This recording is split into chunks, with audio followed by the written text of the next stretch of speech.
Hello and welcome back to With Both Eyes Closed. We will be continuing where we left off, which, if you recall, is after they finally set up camp. And I believe, wow, I don't remember their names anymore.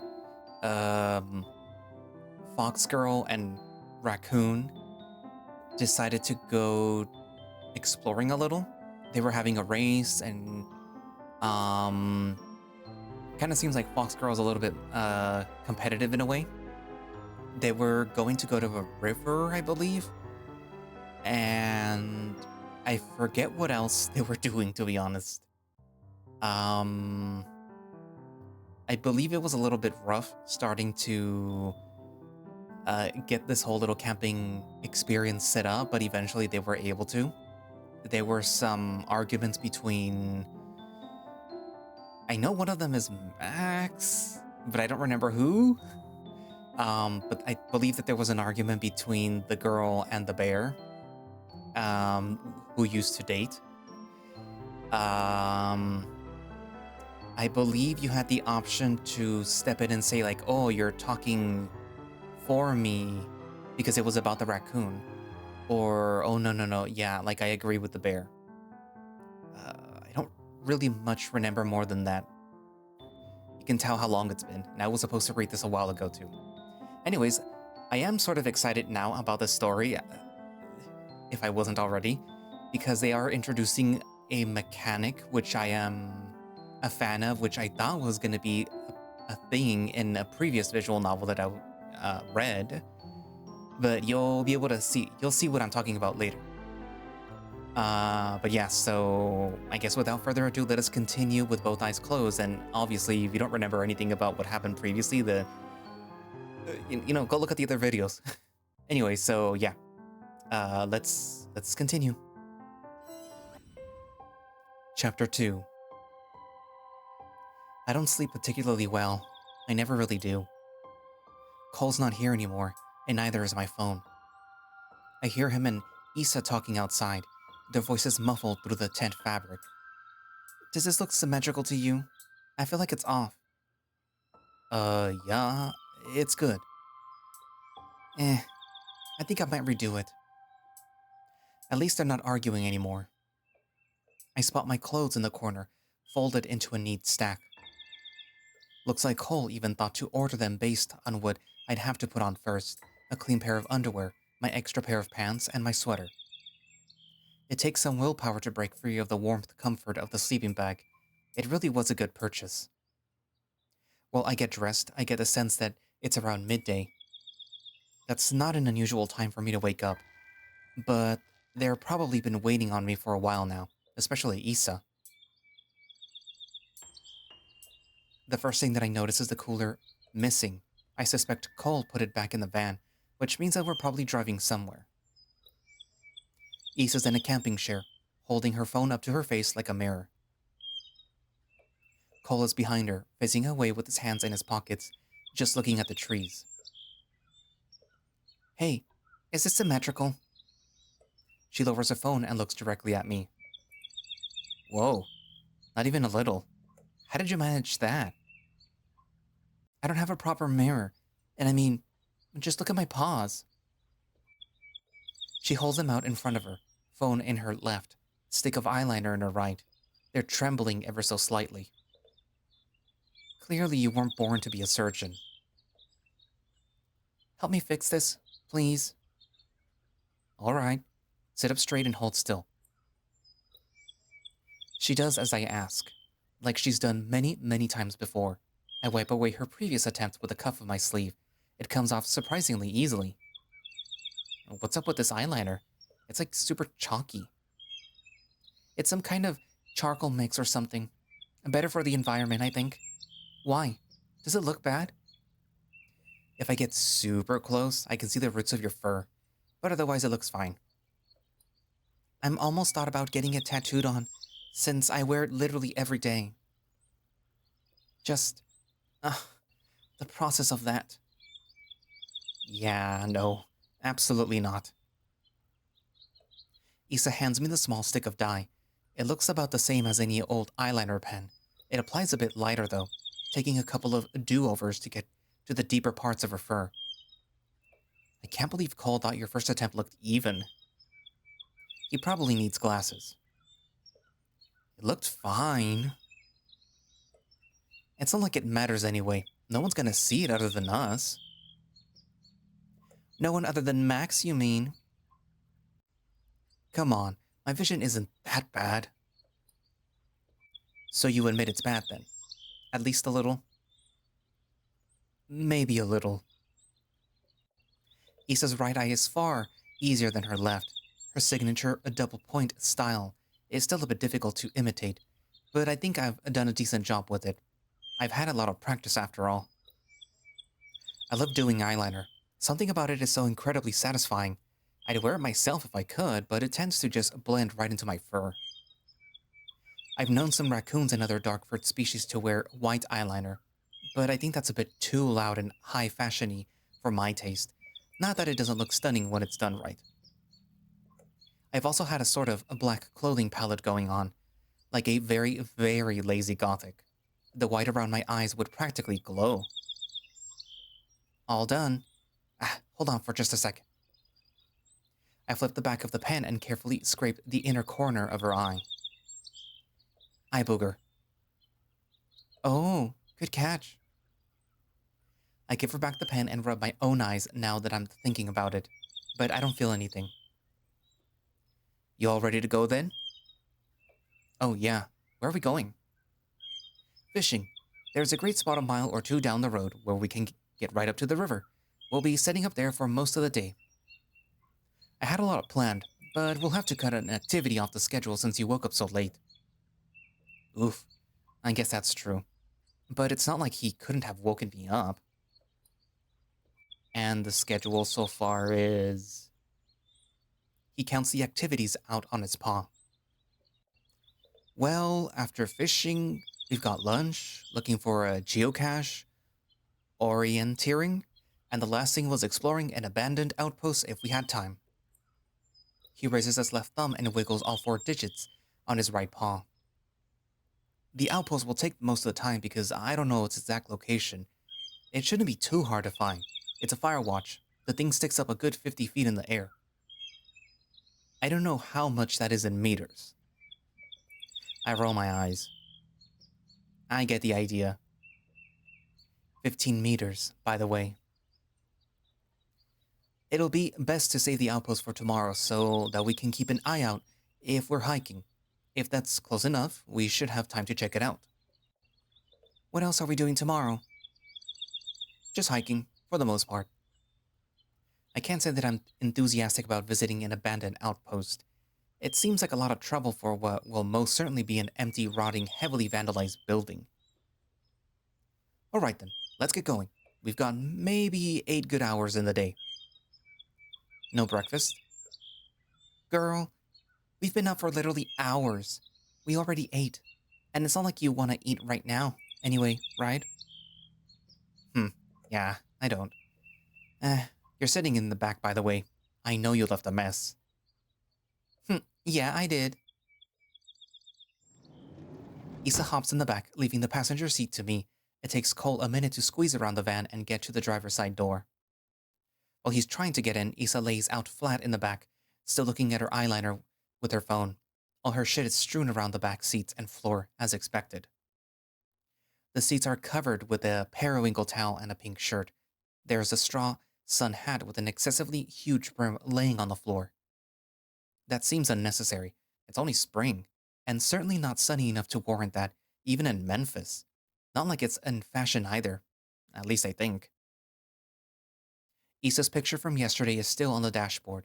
There is another one here that I don't remember her taking. Should have expected that. This is the one that she took while we were driving yesterday. It's not entirely blurry, but it's hard to make out anything besides trees. Well, I'm sure Issa will be glad to get another chance to photograph the river, hopefully from a more satisfying location than yesterday. Cole finally makes it in and settles into the driver's seat. He turns the key, which was already in the ignition, and starts up the car. Speaking of yesterday, they're not fighting anymore. Like at all. Hey, did you... While I do want to ask, I get the sense that it might disturb the peace. Yeah? Uh, Never mind. I forgot. I chuckle sheepishly while he gives me a funny look. Okay. Isa, buckle up. With what seatbelt exactly? Oh, right. Sorry. He plugs his phone into the cigarette lighter, and I notice mine tucked into the cup holder. He must have plugged mine in to charge when we woke up. There's actually seatbelts right there. Cole flicks through his phone and... Oh god. Please no. Oh yes. Oh my god. This song is so good. It's folk, or country or something. All I know is that it's absolutely volatile to my ears. Please, Max. The song is literally the best. Just for like 5 minutes. I'm begging you. I really don't want to tolerate this at all. Cole. Come on, dude. You seriously can't deal with just one song? Me and Isa both want to hear it. Fine. Just one. I think if you just give it a chance, you might like it. It's not holy or country. He emphasizes holy with air quotes before sliding onto the accelerator. It's a good thing he backed in. Trying to back out of this spot looks like a nightmare. I try to black out the music by staring out the window. The road trails next to a steep drop, about 3 or 4 meters. I'm sure that there used to be guardrails here, but the only evidence that remains is the occasional piece of scrap metal protruding from the ground. It seems a lot less misty than it was yesterday. Yeah, we'll see how long that lasts. There weren't any projections for rain, but sometimes the humidity is enough to make it foggy. So, if we're going fishing, will me and Isa be the ones using the rods while you teach us how to use them? Bingo! Hey, I've used a fishing rod before. Do you remember how to use it? She looks to the side, running her tongue over her teeth through her cheek. A little. Doesn't matter. You're both relatively new. It'll be easiest to teach you guys together. And in all honesty, I've never been fishing with rods. I prefer to go into the water and do it all natural. I'm not sure that means what he thinks it means. The water is fucking freezing though. I know. He pats his stomach twice. That's what this is for. His arm moves to rest on the window frame. I guess if Isa was able to tolerate it, even if it was just her feet, then Cole will be fine. The song ends, finally. Another comes on and Cole doesn't make any attempt to stop it. This one's a bit more poppy. It's an upbeat yet hollow-sounding guitar, playing what I think is referred to as a line cliché. It sounds like a Europop, but also has some Latin influences. I know the song actually. Isa must have asked Cole to download it when he asked us what music that we wanted him to have on his phone. I didn't ask for anything, but maybe I should have. Cole notices me staring off into space and stops the music. So, got any ideas on what you're going to make for lunch? I know you said that you wanted to make something with only foraged ingredients. Yeah, I'm thinking some kind of soup or stew. Fish can be the main ingredient obviously, but the rest I'm not sure. We did bring that foraging book, right? Yep, it's in the back somewhere. Isa? She rolls over and fishes around the well of the seats. After digging for a moment, she tosses the book to me. I suspect she already knew where it was after spending the night in the van. I'm pretty confident in my ability to identify safe and unsafe foods, but this will come in handy if I come across anything that I am not sure about. I'll have to improvise. It depends on whatever I can find. You've always been good at soup. It'll be fine. Fish soup can turn out nasty though. You could try making tiritas de pescado. Her accent comes out a little. I wish that I could roll my R's. Spanish is such a pretty language. It's too bad that I got stuck with French and that horrible guttural sound. Reminds me of turning on a garbage disposal. It's Canadian French too, and I've always sucked at it. Parisians would probably hate me if I ever visited. You need lime for that. You'd be hard-pressed to find a lime tree in Montana. Nah, it tastes fine without lime. I'm sure there's wild green onions around here too. No onions. You don't have to eat it, Max. It's just an option. I'm doing soup, so unless you want to prepare your own food, you're going to eat soup. And it'll be great. Yes, it will. Okay. It's just a suggestion. Jesus. You mentioned something about orientating after lunch? What even is that? It's an outdoor navigating sport. I'm surprised you haven't heard of it. It's where you try to find your way to certain checkpoints with just a map and a compass. Ooh, sounds interesting. What checkpoints? Well, since we're kind of in the middle of nowhere, my plan is to drop you off in the woods with the GPS and have you make your way back to camp. Ooh, that's too easy. I can just smell my way back. That's cheating. Don't use your nose. It's like cherry. Cherry? It's a playground. You've never played cherry? No. Girl, did you not have a childhood? How have you gone 20 years without even hearing about cherry? Maybe it has a different name in the US? Explain the rules to me. Okay, well, whoever was it would count to 10 on the ground while everyone else got up on the playground equipment. The person on the ground would walk around with their eyes closed and try to tag someone while yelling cherry every few seconds. If you were on the ground when they called cherry or got touched, you became it. Thinking about the time on the playground, I don't think I've ever heard of anything quite like that. Sounds like Marco Polo, I guess. Not even close. Cherry was the best. I can't believe you've never heard of it. It wasn't that great.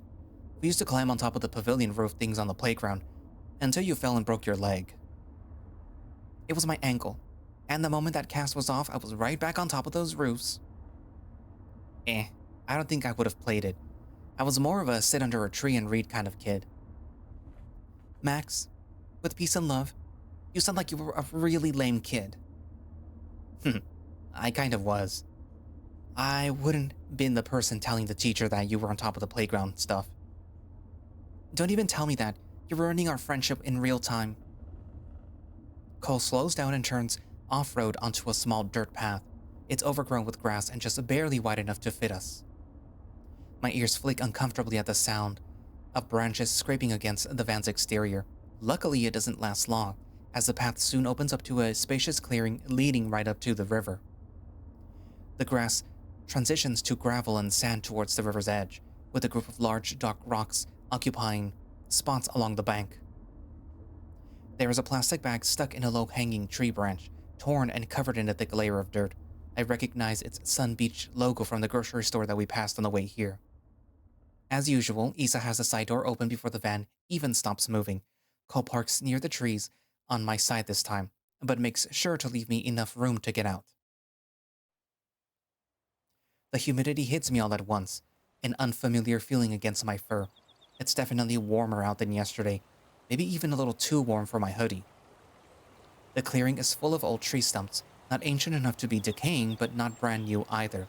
I can tell somebody took great care in carving out this little spot from nature. The sound of the back door's opening rings out with a hollow click, followed by a horrid screech. I almost think Cole hit another rock, but it's just a hinge this time. We should probably oil that. I join Cole at the back of the van, and it isn't nearly as organized as I remember it being. All the bungee cords are pushed aside and not really holding anything down.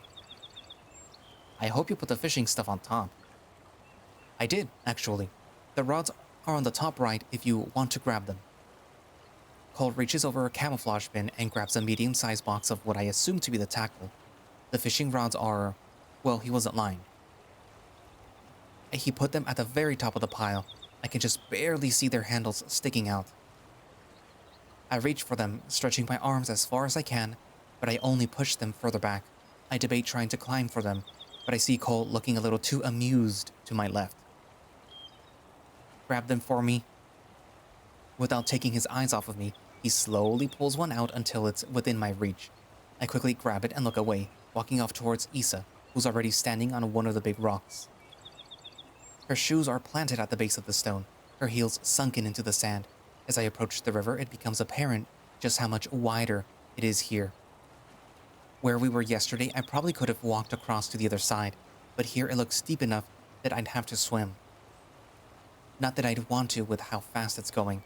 It's not that quick, but just fast enough to make me a little uncomfortable. It's so much warmer than it was yesterday. I was just thinking that. Maybe it's because the fog is gone? I think it's the other way around, actually. Issa holds out her hand for my rod, which I reluctantly give her. She slides into a sitting position, where she starts playing with the fishing line at the end of the pole. There's no hook on it right now, so I'm not sure what she's doing. Cole comes up behind me and taps my shoulder. Hey, here you go. He holds out the other fishing rod for me. You two need to spread out. If you both fish from the same spot, your lines are gonna get tangled, and I don't want to deal with that mess. Okay. I'll move over there. There's another big rock in our right, a short way over. I think it's within talking distance of Issa, but I may have to shout to be heard over the water. That works. I've got the bait box, so I'll start with you, Max. Cole places a small navy blue plastic box on the ground and opens its 2 latches. Inside is an assortment of tropically colored lures and flares. I think that's what they're called, anyway. To the left of a divider, there is a few hooks and some extra fishing line. Do you think the colors actually get the fish's attention or something? Or are they just for show? They're just for the aesthetics as far as I know. Fish will bite at basically anything. I know a guy that used tufts of his own fur and it worked fine. He takes a small green fish model out of the box. It's covered in some sort of shiny coating. There is a ring in its tail with a hook attached, and an empty ring on its belly. He reaches up and tugs it twice at my rod. I'm confused at what he's trying to do at first, but then I realize he needs to get to the end of it, so I lower it. Oh, sorry. Can you release some line? It's the big black button at the base of the reel. I fumble with the rod for a moment before finding and pressing it with a click. You gotta hold it. I push it in and hold it. He pulls out about an arm's span's worth of line. That's enough, thanks. He threads a line through the ring at the head of the flare, lure, fish, whatever it's called, and around itself 5 times, then back through the first loop and once more through the loop that made. He pulls it until it resists, then puts a tie in his mouth.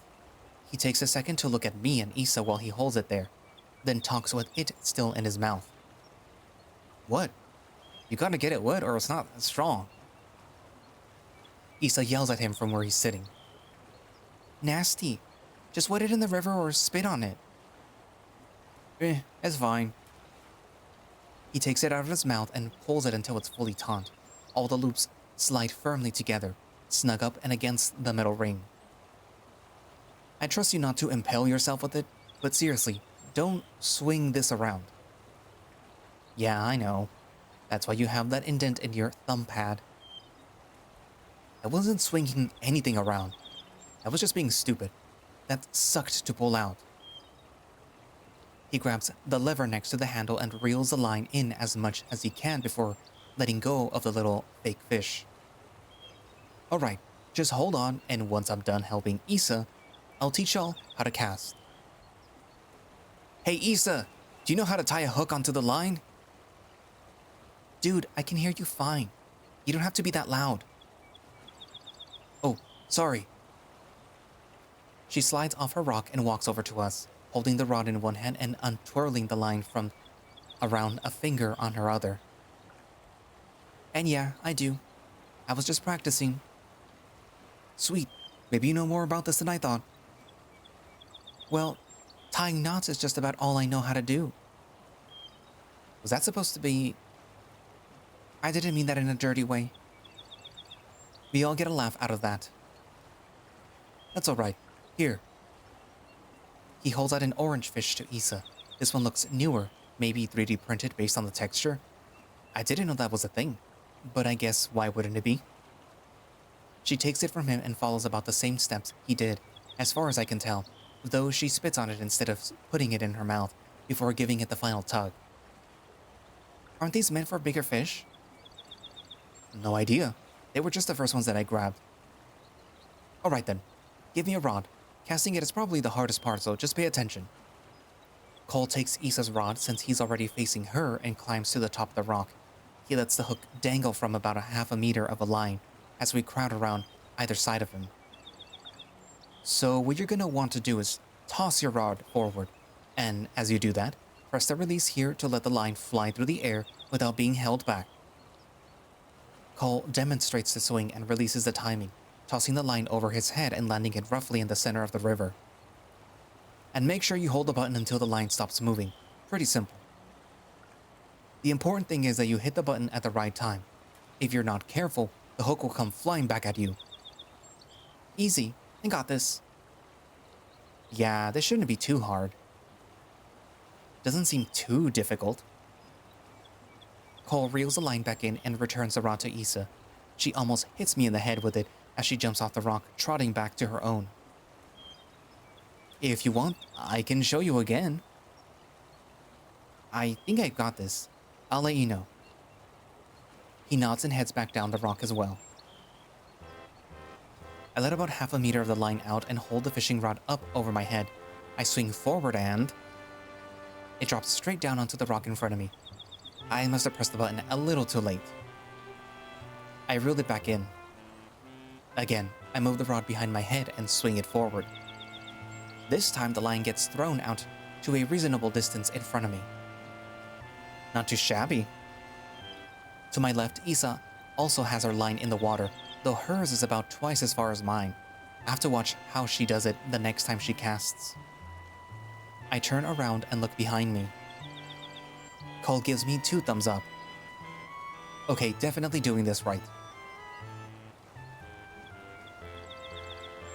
Well, now we wait, I guess. This is fishing after all. It really is a nice day out today. I can see the mountains clearly and the sky isn't too gray. I check behind me periodically and see Cole setting up some sort of tripod over the beginnings of a fire pit. I don't know how many fish we'll need to make a proper meal. Cole can easily out-eat both of us and keep going, so probably 3 or 4. But I'm not sure how big the ones we catch will. I feel my rod twitch a little. Was that a fish? I stay still as stone and wait for anything else to happen. After what feels like an eternity, the line jerks again and is pulled downwards towards the bottom of the river. I pull back and meet with mild resistance. Cole, I think I got something. Okay, hold on. I don't dare take my eyes off the line as it darts left and right. The floating bit disappears underwater as it gets pulled further down. Cole hops up onto the rock and pushes himself into me. He puts his paw over mine on the reel. His other goes on the handle, again wrapping around my paw. Okay, press the button again and start reeling. Don't do it too fast, or you could tear the hook right out of the fish. His paw carefully guides mine through the process of reeling the line back in. We pull up on the rod at regular intervals, testing the fish as it tests us back. I start taking the lead as the line creeps its way closer towards us. With one final tug, a small black fish is lifted out of the water and flaps around in the air. It swings towards me and I awkwardly try to dodge out of the way. Ah, what now? I don't want to touch it. Don't worry, just hold it right there. He jumps off the rock and runs back to the van, grabs a large metal bucket and hikes back to me as fast as he can. He gets down on his stomach and lowers the bucket into the river, filling it halfway with water, then stands back up and places the bucket at my feet. Reaching for the fish, he carefully removes it from the hook and slides it into the bucket with a small splash. He breathes heavily for a second before speaking up. Ooh, nice catch. It's tiny, barely the size of my palm. Actually, the longer I stare, the more I feel like it isn't big enough to eat. Any meat that we could get off of it is probably not worth the effort. I'll get another bucket for Issa. Cole hops off the rocks with a thud and heads to the van, leaving me alone with the fish. It stirs in circles around the bucket. Transparent red clouds spill lazily from its mouth. I see Issa jerk forward in my peripheral view. She braces herself with one foot forward and the other back, as her line darts back and forth in the water. V-shaped curtains of water shoot up from where the line intersects the surface of the river, catching sunlight at their apex. Cole! She begins frantically reeling in the line. Based on how hard it looks like she's pulling, this one might actually be big enough to eat. Slow down or you're gonna lose a fish. She doesn't hear me at all, or she's ignoring me. Cole! Cole tosses away the bucket that he just had gotten and drops into a full-on sprint towards Issa. He jumps onto her rock and climbs up next to her. As opposed to wrapping around her like he did with me, he simply grabs the midsection of the fishing rod, holding it steady. Be patient or you're gonna tear the thing's jaw off. She doesn't listen, again. As she reels it in, the rod bends into a gradually steeper angle. Cole tries to take a hold of the line itself, but he can't get a grip with Issa's furious reeling. He grabs the top of the rod, which is now bent into an upside-down U shape, and yanks it up into the air. A giant gray and green fish jumps out of the water. It flounders around in the air until it swings back and smacks Cole square in the chest. Oof! Watch it! Cole wraps his arms around it to keep it from swinging. I realize I'm still standing all the way over here, so I put my rod down and pick up Cole's bucket on my way to the rock. The fish desperately tries to wiggle out of Cole's grasp, but he clutches it firmly in his chest. Once the fish slows its writhing, he loosens his grip and takes the hook out of its mouth. Holy shit! What did you just catch? Issa takes the fish from Cole by its tail and holds it out in front of her. It's massive. Unlike me, she doesn't seem to mind touching it. Looks like a bass?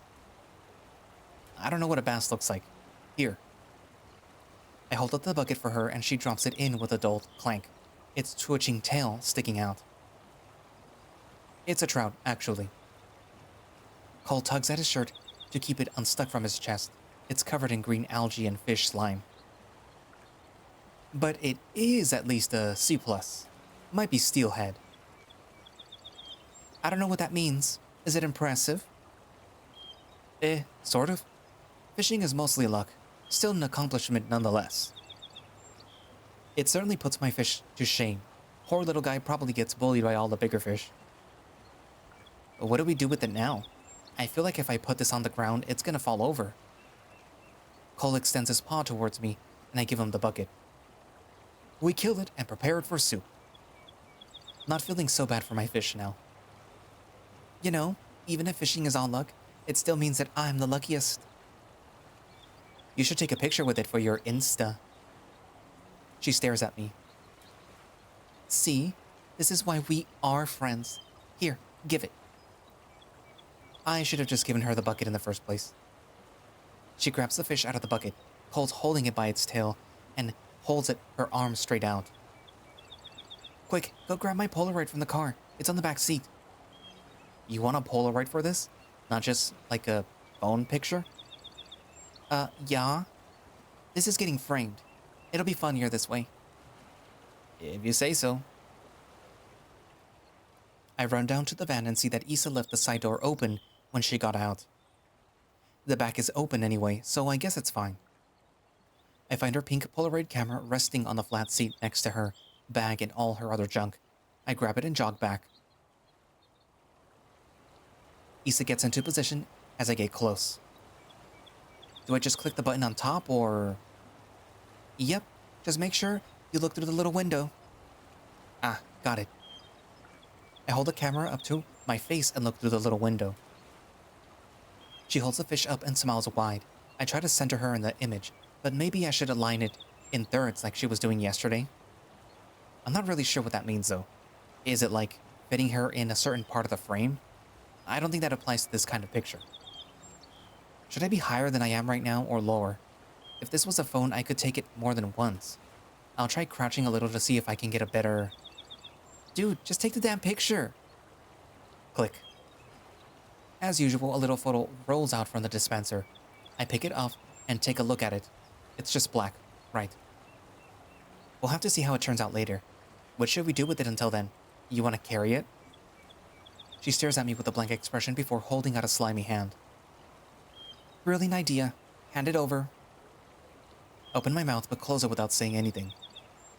She snorts and puts her arm back down. I'm wearing girl shorts anyway. You think I have pockets? Good point. You done? Cole is crouched down by a rock where he left the tackle box. His shirt is laid out flat, a rock at each corner keeping it stretched. He gets up with a pocket knife in his hand. That's not really what I'm looking at though. Ooba. I fidget with Issa's camera while he makes his way over. Tempting. Issa passes the fish down to Cole, and he lays it on the rock at chest height. He picks up a small rock and bashes its head. He uses the knife to cut its gills, causing blood to splurt out. Ugh. It continues twitching for a moment. He lowers the fish into the water and squeezes the blood out in waves. You know how to gut a fish, right? I do. You want to get started on it then? Okay. He puts it back into the empty bucket and holds it out to me. I quickly tuck the photo into my hoodie pocket so that I can take it from him. He turns to walk back to the tackle box and I stand there watching him for a second before turning around to head down the rock. Issa's staring right at me. What? You're hopeless. You know that. I know.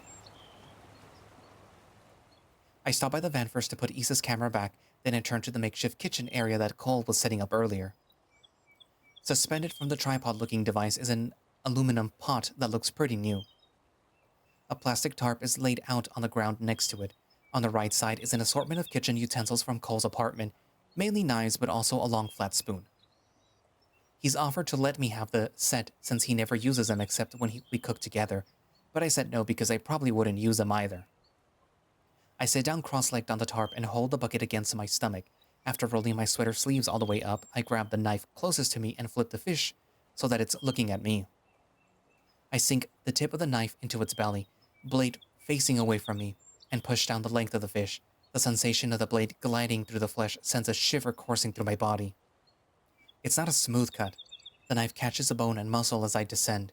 The subtle feedback reminds me of the ticking of a clock, only it's felt rather than heard. With one last tick, I reach the tail and the knife comes free. I put the knife down and sink my claws into the gut, grabbing and pulling outwards. I absolutely hate the sensation. The fish's innards spill out into the bottom of the bucket. The organic squelching echoes around the metal pail before reaching my ears. A string of intestines gets caught on my pointer claw, and it snaps as I pull back, causing a bead of what I hope is only fish blood to fly up and hit my nose. Please don't be poop. I brush my muzzle against my rolled-up sleeve to wipe it off. I really don't want to think about it too much. All my clothes will need a good wash when we get home anyway. I head to the nearest thicket to dump the guts. I hold the fish out of the bucket with one hand and awkwardly try to tip the bucket over with my knee. My goal was to have the organs fall into the brush where we wouldn't see them, but they instead spill onto my shoe and roll off into the dirt in front of the bushes. At least my sneakers are already red, and so dirty that you wouldn't know that they've had chum all over them. I sigh and bring the bucket and the gutted fish to the river to rinse it out, along with my paws. Issa's still fishing, which doesn't surprise me considering her earlier success. If I'd pulled something that big from the water, I'd be trying to get another 2. Hey, it's kind of like gambling. Traditional gambling. She's sitting down now. That does make more sense with how long fishing can take. I'm amazed our fish catch was that fast. I totally forgot my own catch. Once I wash the line of the slime out of my fur, I make a visit to my bucket to check on it. The small fish is swimming in pathetic circles around the perimeter. Hey, just be happy we aren't eating you. While Issa's catch was a lot bigger, mine is a lot prettier, I think. It's primarily black with a stripe of iridescent golden scales. It almost looks tropical. I don't think I've seen anything quite like it in any book or online. I take the bucket to the shore and tip it over on the ground, allowing the water to flow back into the river, assuming the fish goes with it, though I don't see it go in. Once I refill the bucket with water, I leave it near the rocks on Issa's side, since I don't need it anymore. She still doesn't acknowledge my presence, sitting motionless on the rock. It's rare to see her so focused on something, and fishing at that. Cole is swimming around upriver, doing an all-natural fishing, as he calls it. His sweatpants are laid out next to his shirt, so he's just wearing his boxers, which are going to be completely soaked. He dives into the water, going completely under. 1, 2, 3, 4, 5. He emerges with a fish in his mouth. Not as big as a trout, as far as I can tell, but it looks like he's having fun. Thank you, Lord, for giving me sexy wet bears on this day. Not that I'm religious. Hey, Cole, I'm going to forage now. Okay, don't go too far. I grab my phone from the van's cup holder before heading into the woods. The foraging book is tucked away between seats where I left it, but I don't bring it. It's too big to carry and I don't really need it anyway. My mind wanders while I search for edible ingredients. I don't find anything of note nearby, so I try my luck further in. It's nice to have some time to myself. Feels like haven't been able to think much during this whole trip so far. I realize that I'll be cooking without the usual seasonings available to me. I hope Cole has sense enough to at least bring some salt. There are a few edible plants in the area, but I'm really holding out for some mushrooms. The soup won't feel complete without them. The first ones that I come across are suspicious-looking flat-top mushrooms. I can't identify them, so I leave them alone. The next one I see are oyster mushrooms, which would work, but I know they taste seafoody and the soup will already have fish. I'd prefer something that better complements the flavor. I shove them into my sweater pocket. Maybe I'll eat them later. I spot a mulberry bush, which I'm sure Cole would enjoy, but then I realize that I didn't bring anything with me to help carry things back. There's a patch of watercress here. I'll come back for it once I find the right mushrooms. I pass by more oyster mushrooms before finally finding a third type of mushroom, golden chanterelles. These will go perfectly with the fish soup. I pull up the hem of my sweater to form a makeshift pouch. The memory of a children's story where a girl does this with her dress unexpectedly pops into my head. I think she used her skirt to carry dropped rice grains. The moral had something to do with exponential numbers if I remember correctly. Not sure how that's related though. I pick out 3 good-sized mushrooms and turn around to head back. Along the way I pick up some watercress and some other edible plants. I'm feeling pretty good about how the soup will turn out. Back at the clearing, Cole is out of the water and gutting a fish on the rocks. He has 2 more in the bucket by his feet, including the one from earlier. That makes 4. I lean over the tarp and drop off the ingredients next to the knives. Hey, where's Issa? She's off gathering wood so that we can start cooking. Find anything good? He sets the fish that he was working on aside and starts on the next one. Yeah, some mushrooms and a couple of herbs. You didn't happen to bring any salt, did you? I don't think so. Sorry. It's alright. I bring Cole the fish I gutted earlier so that I can rinse out the bucket, fill it with water, and use it to wash the dirt off the ingredients that I brought back. I start making a pile with the other ones that I've washed. I'll need a flat surface to chop these on soon. One of the nearby tree stumps should work well enough as a cutting board. Cole has moved on to gutting the last fish by the time that Issa returns with some branches of various sizes. She puts them down by the fire pit and turns to me. She has her handbag with her now. Ooh, I see you had a good haul. Yeah, I can make something workable at least. Did you have any more luck with fishing? Not really. I caught one more after you left, but it was so small that I threw it back. Cole got a few, but must have stolen them from me. Understandable. It is all or mostly luck anyways. She turns to Cole, who's now rinsing each freshly gutted fish in the river. I saw him chuck the fish guts into the deeper parts of the river earlier. I probably should have done the same. Hey, Cole! He does a sort of half-turn while he's crouching down next to the water. Yeah? Where do you keep the newspaper? I'll get the fire started. Oh, it's in the bin with the elk on it. But are you sure? I can take care of it if you give me a second. Nah, I got it. She rummages around in the van and returns with a few sheets of newspaper. Can I borrow one of those actually? Issa doesn't respond, but she does pass me a sheet and I unfold it over the top of the stump. I think she's chewing gum. I empty the dirt water from my bucket and rinse it out once more in the river to put all the freshly rinsed ingredients in and take it to the stump. Isa sets up the branches similar to how Cole did yesterday, but instead of crumbling the newspaper, she ties them into knots before taking out her lighter. Cole brings me the gutted fish in his bucket while I'm chopping the mushrooms. His fur is still wet and shimmering.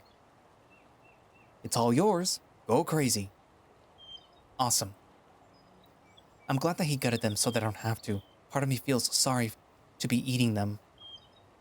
I put the cut mushrooms aside and lay the first fish over the newspaper.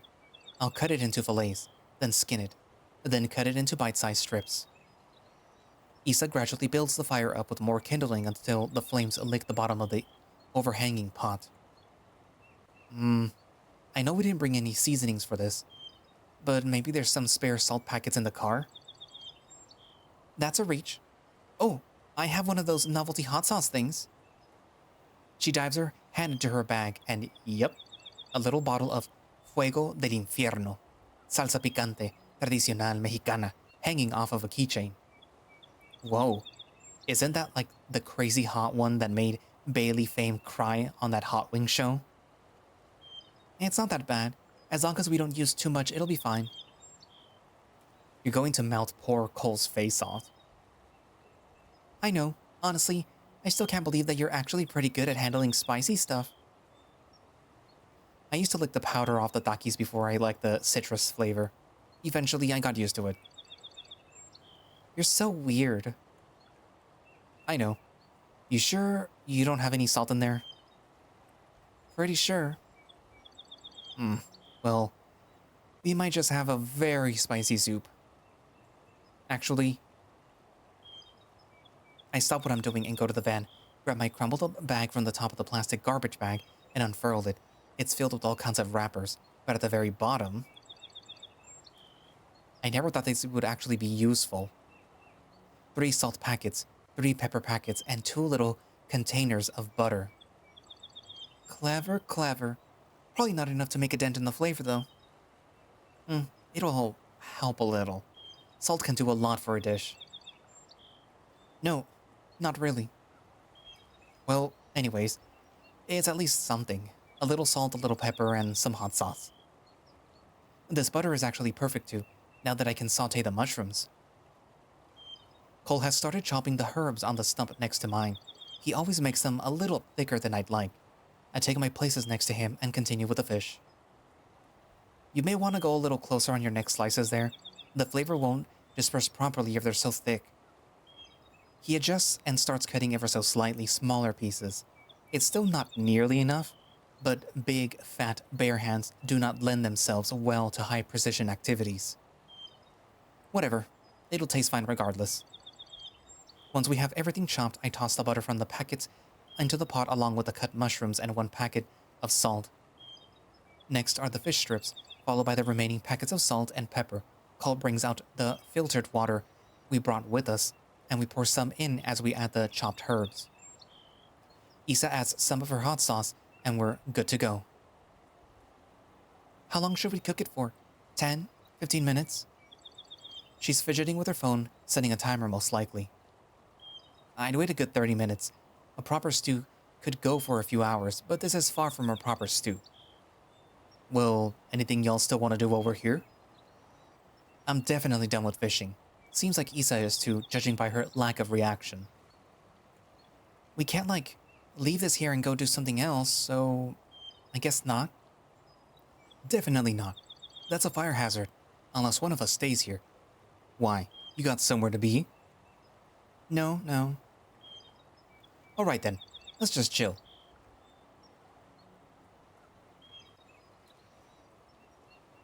There really isn't much to do out here when there's not an activity. We mostly lie around and make small talk, which I simply do not understand the appeal of. There's no phone service either. I came prepared with music and books on my phone, but now doesn't seem like the right time to break this out. I do find out what Isa was doing on her phone, watching TikToks that she downloaded. Most of them are nonsense, but ever so often there's a decent piece of advice or a video that she's sent me. Eventually, Isa's phone plays a generic alarm sound. Cole grabs the paper bowls and plastic spoons from the trunk, as well as a plastic garbage bag. I forgot to bring a serving ladle. Just use the spoons that you use for stirring. That'll take forever. Can we move it somewhere and pour it? You can use a stump. It's a little uneven, so be careful not to spill. He grabs the pot by its handles, unhooking it from the tripod and stumbling to the stump before gently lowering the pot. Damn, that's hot. He fans his hands out in the air with a pained expression. Duh. What did you expect, dude?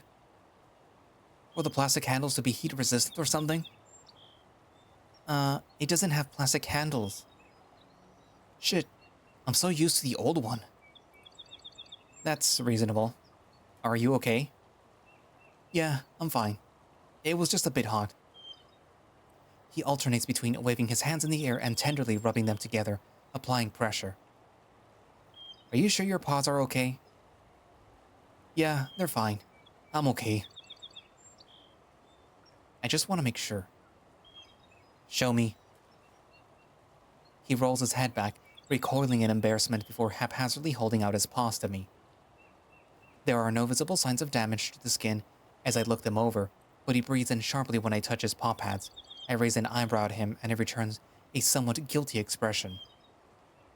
Yeah, I think we should do something about this. Let me look. I'm literally trained in this. She forces her way next to me and pokes around Cole's hands, like I did, eliciting a few gasps and groans from him. Yeah, it's nothing serious. You'll be fine. Can you go grab the first aid kit, Max? It's under the driver's seat. And Cole, you should stick your paws in the river. I was just about to suggest that. All right. Issa makes Cole keeps his hands submerged in the cool river for several minutes until he complains that the soup is going to get cold.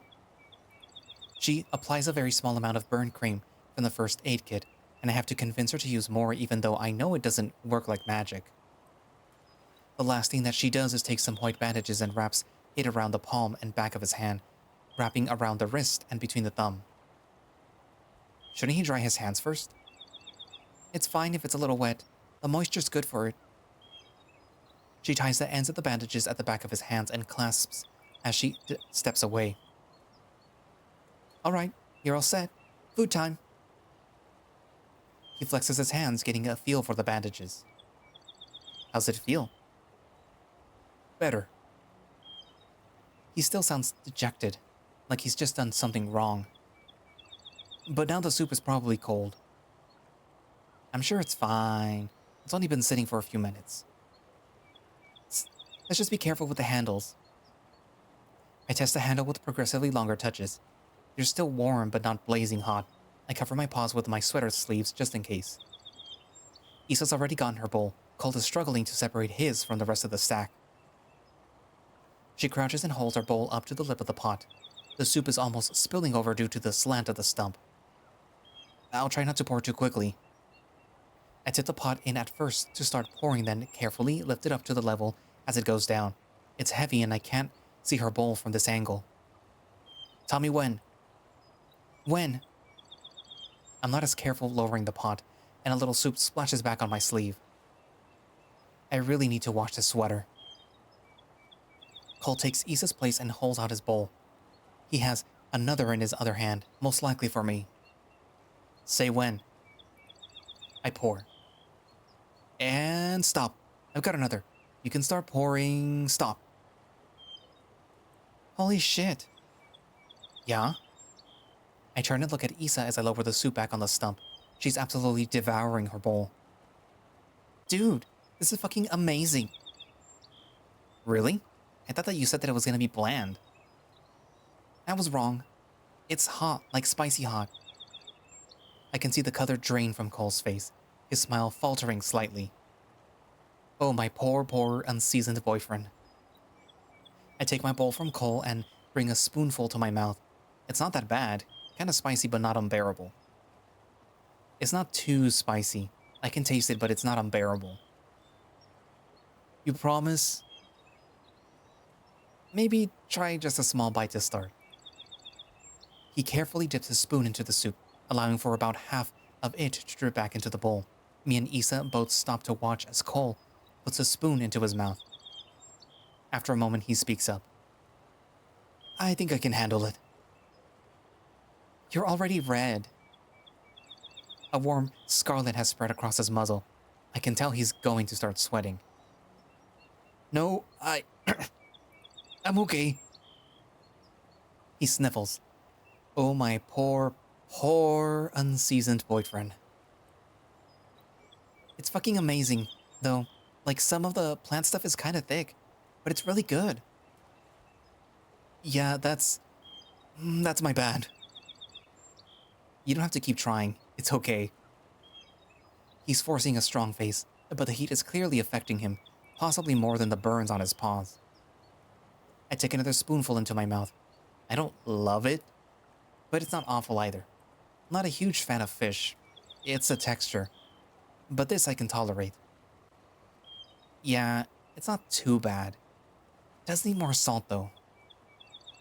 Gotta agree. We all finish our bowls. Both me and Issa are impressed that Cole manages to finish his. He's a sputtering engine by the time he's done. He takes a few minutes to collect himself and drinks 2 bottles of water before we're ready to move on. So, what's next again? Looking for the geocache, if y'all are still down for that. We're cutting it kinda close on time, but we can do orientating afterwards. Right, yeah, that's fine. Alright, Issa, you ready to go? As long as I don't have to sit in the back again. I don't have any issue with that. More space for me. And that's actually where I'm gonna leave it for today. So, we didn't get to see any, like, really exciting things yet, but we do get to see a bit more information, like some interactions between these 3 characters, Issa, Max, and Cole. I kind of get the sense that Issa, again, is very competitive, obviously, but she's also the type of person that's a little bit on the stubborn side and a little bit more on the, like, I know what I'm doing, like, leave me alone, or, you know, the type of person that just does not like other people telling her what to do. And you can kind of also see that maybe she might have a chip on her shoulder or something, because I kind of get, like, passive aggressiveness from her at times. It might just be the sprite where sometimes it kind of looks a little like she's kind of giving you that look, like, what are you staring at? Or like, you just said something dumb, something like that, where it's like, it's a little condescending too. I'm not sure if that is intentional or that was unintentional, but that's kind of what I get, the vibe that I get from her. The vibe that I get from Cole, the bear, is that he's a little too overprotective, a little too invested in trying to make things work with people, especially with Max. That they're a little too accommodating, they're a little too suffocating, I guess is the word that I'm trying to look for. And that's, like, for some people that's not a bad thing, because, you know, you want a partner who is accommodating, who is on top of, you know, your needs and wants and things like that, but you also want the person to give you a little bit of autonomy, a little bit of say in what's going on, to be able to, like, be a little bit annoyed with things, a little, you know, have to do a little bit of work yourself, you know. But again, you know, it is nice to have somebody that is attuned with your needs. And then there's Max. Well, you don't really see it that much in this video. You will see it a little bit in the other one, where we know that they're a little bit autistic, and it turns out that they're non-binary. So if I ever refer to them as a him, I apologize. But I kind of get like a bit of a sense where they're very also stubborn and inflexible in the way that they want to do things. But again, it's because of the tism, I'd want to say. it's just part of who they are, which is probably why Cole wants to be as accommodating as he is, and why Issa also sometimes is a little bit like abrasive and a little bit like, like why you like this? Like just work around it. So yeah, that at the very least that's what I am kind of getting right now with these interactions, which is good. My door is very squeaky. I don't know if you could hear that right now. But yeah, the next part will contain the part that I am most excited about, and where I kind of get a little bit more foreshadowing for the future of With Both Eyes Closed. So I hope you guys stick around for the next part, and thank you all for watching/listening. If you would like to play it with both eyes closed, you can do so by going down into the link in the description, which should have a direct link for the HIO page where you can download the game and play it, or you can just go to HIO and download it from there. As you can see, they do have a Patreon, where presumably you would get early access to builds of With Both Eyes Closed and whatever else they might offer. And they do have a Discord, which those I don't link because, you know, it's like their own private things. It's not exactly private, but like, you know, if you want the Discord, then go to the Twitter page or the Patreon page or the HIO page. I'm pretty sure that there's links for that there. Anyway, so yeah, so I guess that's it for now, and I will see you guys in the next video. Bye-bye.